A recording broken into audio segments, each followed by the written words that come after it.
Alright, what's going on, guys? It's Oh My God Teggy here. In today's video, I am going to be showing you guys what we are doing with this camshaft right here. So here it is, and if it wasn't obvious enough, we are going to be making a shift knob out of it, which you guys will probably know because it'll be in the title. But anyways, yeah, so I tried putting it on just the full shift knob. I think I have a video of it, and it's absolutely ridiculous. If you have the whole camshaft as a shift knob, it looks ridiculous, and it's way too heavy for the shifter.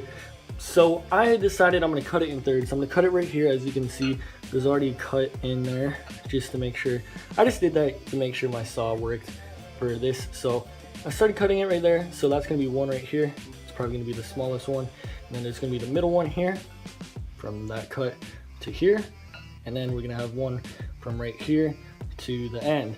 So we're gonna have 3 shift knobs all together. I'll probably keep one, figure out which one I like the best, and then sell the rest on eBay or give them away to you guys, whatever you guys want. So yeah, we're gonna finish cutting this one, and then I also bought this right here. It's a drill bit and then also a tap to tap it to the right setting for the shift knob. It is a 10mm by 1.5. So hopefully this works. Hopefully it'll be able to go through the metal. I have a drill, but I do not have a bench vise, so we're gonna have to come up with a way to hold this still while I try to drill into it. So yeah, so I bought this. This was only $9, so not too bad, and hopefully it works. But yeah, so we're gonna finish cutting this up in thirds, and I'll show you guys what we're gonna do next.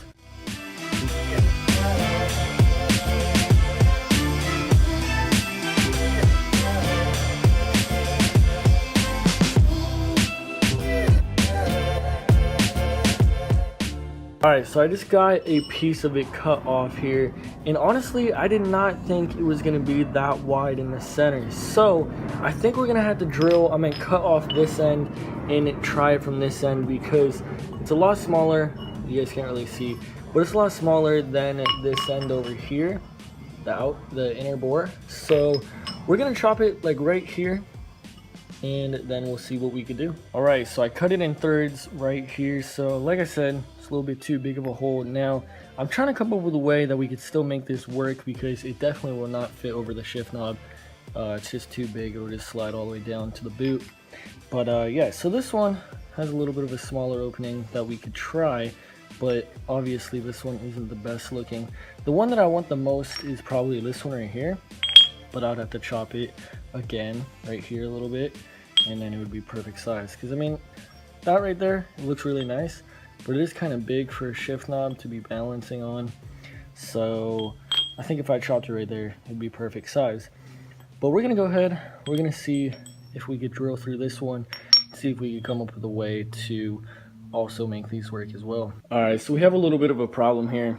I tried drilling it out and it doesn't really work too well. I don't know if the bit I have is not the right one, but the drill I have kind of sucks anyways too. So I don't think I'm gonna be able to drill into this metal. So what we're gonna do is I'm gonna find something to fill this hole up with. Hopefully it works.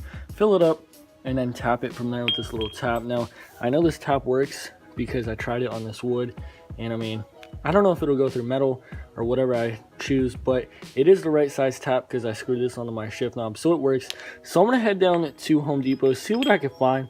If I had a welder or something like that, this would obviously be a lot easier, but I don't, so we are gonna have to improvise for now. So yeah, I'm gonna head down there with my buddy right now, and I'll let you guys know what we find. Alright guys, so we are back. It is the next day. I actually did a little more work on the camshaft last night.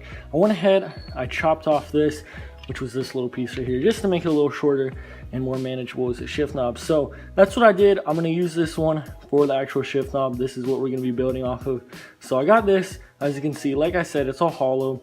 But I went to the store yesterday and I got some JB Weld steel stick. Now, I don't know if this is gonna work, but this is my plan. So I'm gonna fill one of these holes up, not too much, but I'm gonna fill it up probably 1 inch deep, and then with the JB Weld, let it sit for whatever it takes, an hour, cure time an hour, and then I'm gonna drill into it, tap it, and then we'll see if it'll work. Now I've heard some bad stories about this stuff in the past. I heard that it kind of like chips or it crumbles when you're trying to knead it into the dough or whatever, but we'll see how it goes. So that's what I'm gonna do right now, clean this out, and then we're gonna stick some JB Weld in there, let it dry, tap it, and then hopefully use it as a shift knob.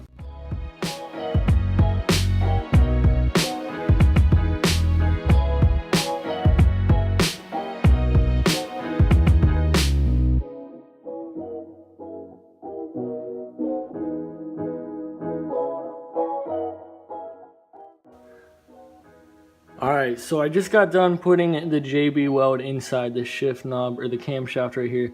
So I packed it in pretty good. I packed it in from the other side too with a little old pool cue stick I had.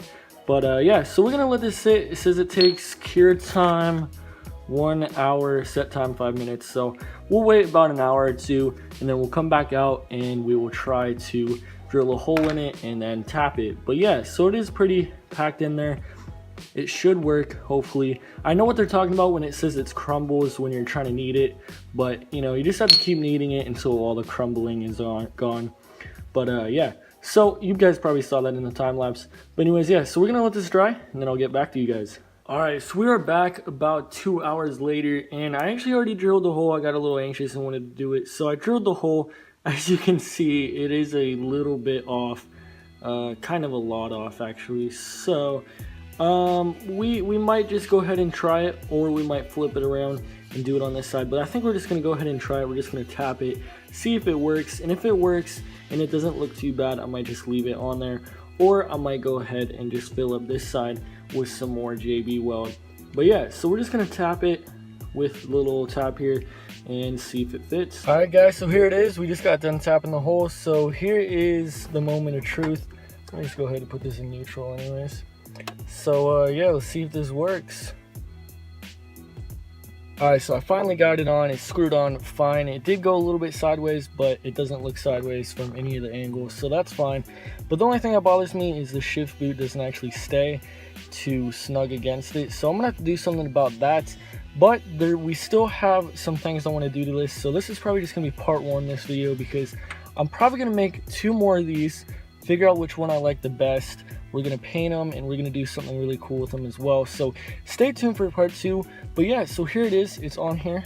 It looks fine and it shifts really well too. I actually really do like it. So the JB Weld did work for the job, and it honestly tapped and drilled fine too, so pretty happy about that. But anyways, hope you guys enjoyed this video. If you did, make sure to leave a thumbs up, subscribe if you're not already, and I'll see you guys in my next video. Peace out, guys.